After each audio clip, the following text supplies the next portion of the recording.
pala kita sinta.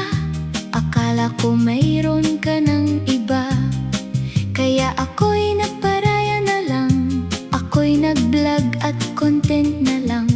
Nagpadami ng views at mga followers, at mga comments, react at mga likers. Nang magtagpo tayo sa EHEX concert, parang gusto mo sa'kin makipag-flirt. Kinuha mo agad ang aking Facebook, pati Twitter, Instagram at TikTok. Lumipas ang buwan, feeling ko tayo na. Ang sweet mo kausap sa tuwi-tuwi na. Para bang langit ang aking nadarama.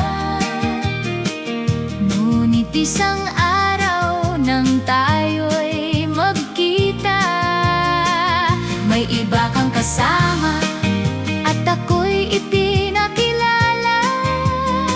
Sabi mo sa kanya ay kaibigan ko nga pala. Kaibigan lang pala, kaibigan lang pala.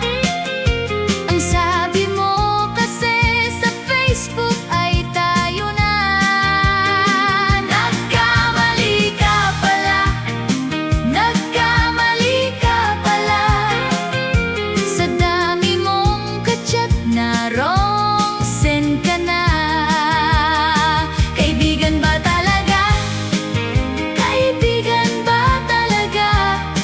I-update mo naman kung ano ba talaga.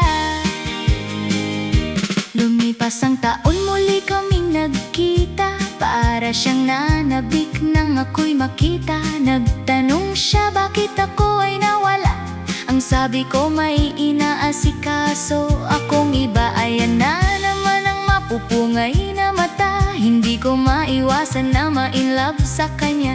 Inayan niya akong kumain sa bahay niya. Agad naman akong sumama sa kanya. Nagkatitigan kami nang parang hahalik siya.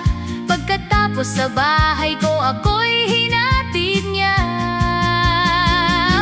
Lumipas ang buwan, feeling ko tayo na. Ang sweet mo kausap sa tuwi-tuwi na. Para bang langit ang aking nadarama. Ngunit isang araw nang tayo'y magkita, may iba kang kasama at ako'y pinakilala. Sabi mo sa kanya